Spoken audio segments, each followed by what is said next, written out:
so Thank you, much. ma'am. Good afternoon. Thank you, GVK and team, for inviting me to talk to you on this very, very unusual topic. First of all, my apology to the microbial community. People like me and my friends have been talking around the world, blaming superbugs for everything that is bad in the world.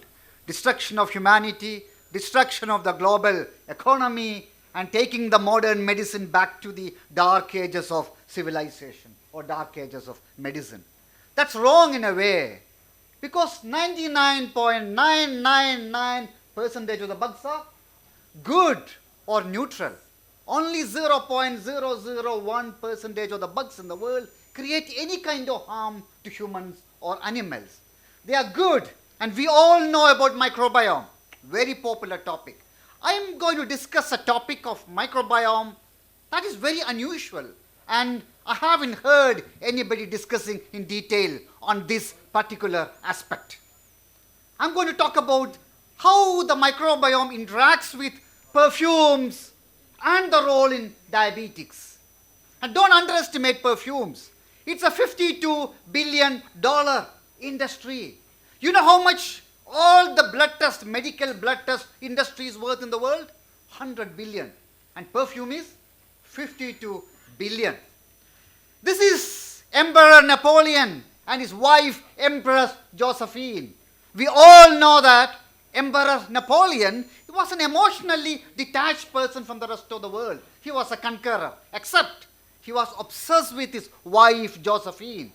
And she had a very important say in his personal life and his career as an emperor. If you watch the movie Napoleon, the Josephine is making a statement, I made you the emperor. That was their relationship. And history, it's written that he was obsessed with a niche perfume that is floral, that Empress Josephine wears and prepared by the master perfume of the France, only made for her. And then, I am making a statement here, the history of Europe could have been different if Josephine's skin had predominance of Propionic bacteria. You will never read it anywhere. It's my claim and a historical claim. Why perfumes or scent is so important? A person's scent can influence our attraction to them more than the way they look. Because scent is the most powerful sense out of the five. Much more powerful than the sight, the sound, the taste, or the touch. Why is that? If you have, it can evoke memories and emotions. If you love your grandma and the way she wears perfume or an oil she wears, and you love your grandma, if you get that scent again in your life anytime, you will immediately think of your grandma. Good memories, bad memories. And why is that? This is the reason.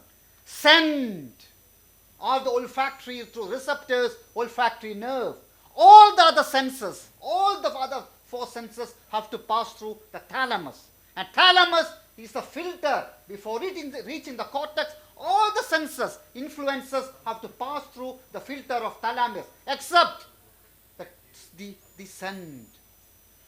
Why is that? It bypasses the thalamus. Majority of the impulses bypasses the thalamus and reach the olfactory cortex, that is in the hippocampus. And the hippocampus is again the cortex for the emotions and the emotionally connected memory. That's why the scent directly influences your brain, emotions, and memory. That's why it's the most powerful sense even today.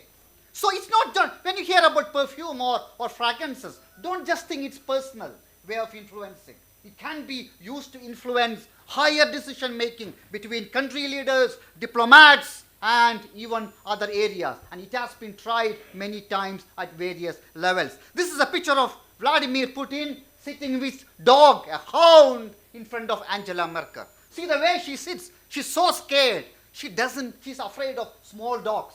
And Putin has kept his biggest, largest hound when she visited Moscow for a diplomatic discussion. Do you think Angela Merkel will be able to discuss anything sensibly in front of that hound? He kept that purposefully to destabilize. He's a former chief of the FSB, the Russian Secret Service. He knows what he's doing. Do you know perfumes are used in Secret Service? You can destabilize a person's calmness through fragrances. If you know the history of that person, if you know how to influence that person. It's been tried at various levels. Now I will ask you a question. How many of you use perfume? Don't be shy. It's such an important component that can be influence anything. How many of you use perfumes? Half of you? Yes. Okay. How do you select your perfume? We don't have time, so I'll go back. I'm sure what you do. You go to the shop, put it on tissue paper or on the wrist. That has nothing to do with the performance of the perfume, because I will give the details. A perfume has 3 components: the top note, the mid note, and the base note. When you open a bottle or apply on a tissue paper, what you get is the top note that doesn't last for more than 5 minutes to half an hour. It has nothing to do with the performance of a perfume. It's the mid note that appears after half an hour to 2 hours. That's the heart of the perfume. That's the performance of the perfume. And then the base note appears after 2 hours, lasts for 6 hours, 8 hours. And that's the one which attaches the top and mid notes on your skin and make the perfume last longer. So, what you get is the top note. I'll just give you the basics. Before discussing the science of the microbiome, I need to give you a discussion about the perfume basics. It's a complex science. There are different types of notes: the citrus notes, the fruity notes, the herbal notes, the floral notes, the favorite, the spicy notes, the woody note. This is the oud. You know what oud is? It's a resin from the bark of a tree called Acularia. Very expensive, and the best oud is from the Assam. 1 kilogram of oud oil costs around 5 lakhs. So expensive. This is a musky note. Musky is from the skin of the musk deer or musk civet. This is ambergris. It's a vomitus of the sperm whale floating around in the sea. If you get a piece of it, you can stop practicing medicine. 1 kilogram costs around 2 crores. And usually one weighs around 2-3 kilograms. You're having at least 10 crores in your hand. But if fishermen get it, they take it, they sell it, you will end up in Tihar jail. It's illegal to sell ambergris. You have to hand it over to the income tax or the enforcement authorities. How many of bought a perfume and thought it's not working at all? It's not working on me. Have you had that experience? I'm sure we all had that experience, and this is the reason.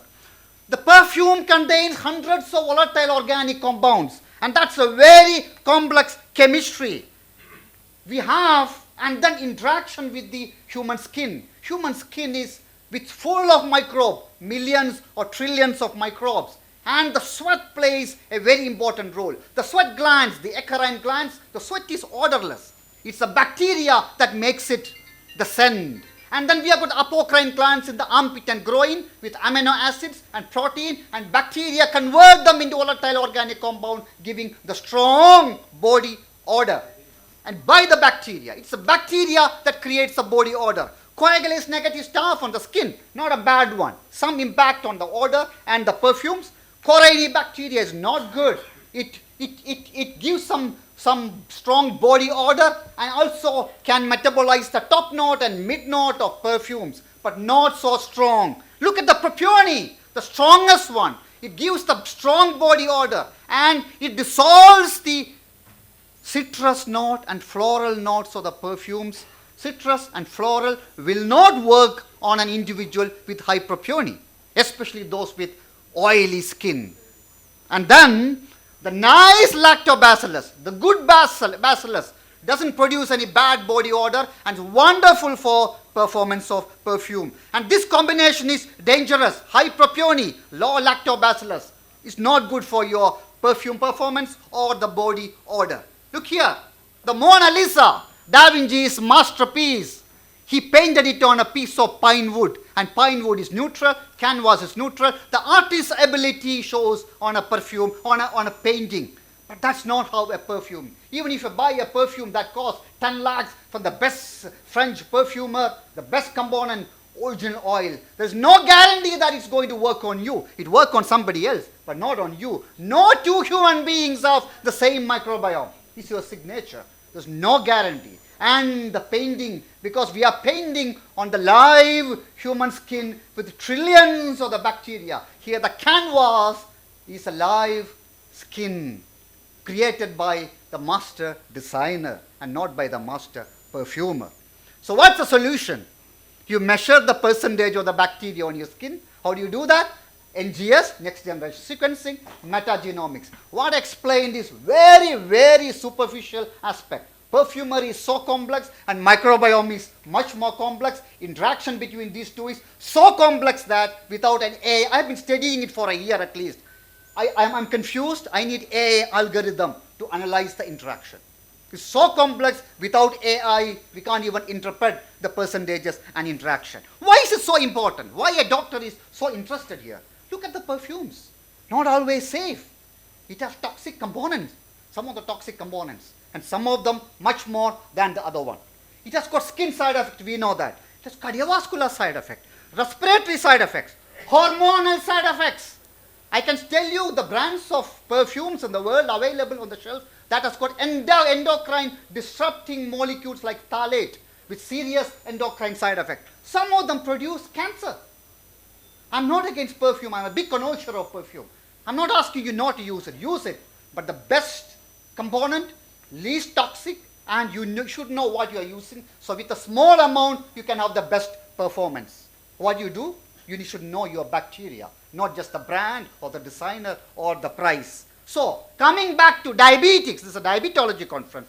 It's proven that diabetic patients have got a stronger body odor compared to non-diabetics. Why is that?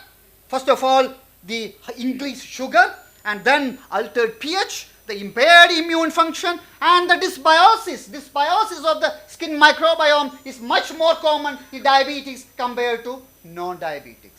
All the bad things I mentioned, high propionine, low lactobacillus, high chlorine, high staphylococcus aureus, not cons, is common in diabetics. That's why stronger body odor. There are plenty of publications.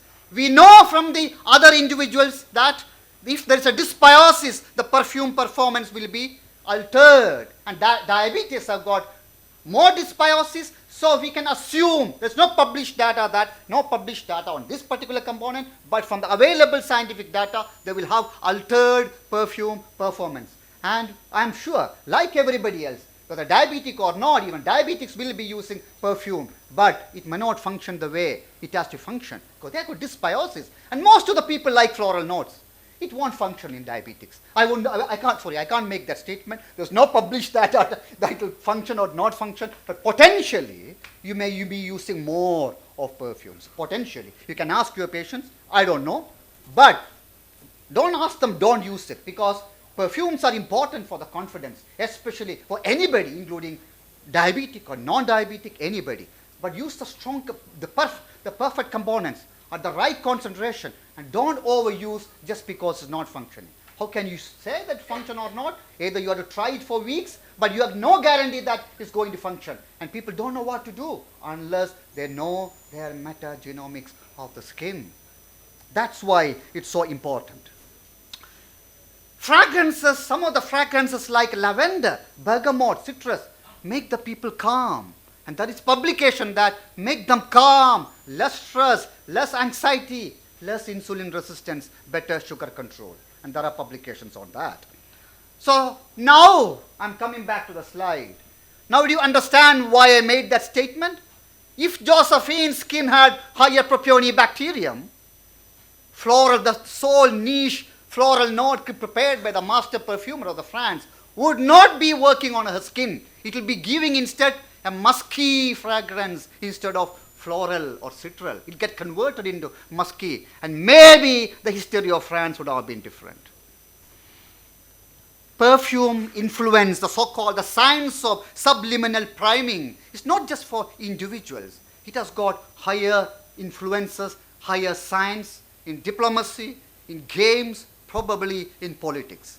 So, if you ever use it, which half of the population to my knowledge use it, get your metagenomics analyzed. It's an emerging science, but with a lot of potentials of exploring the beauty and the wonder and the magnificence of microbiome. Thank you.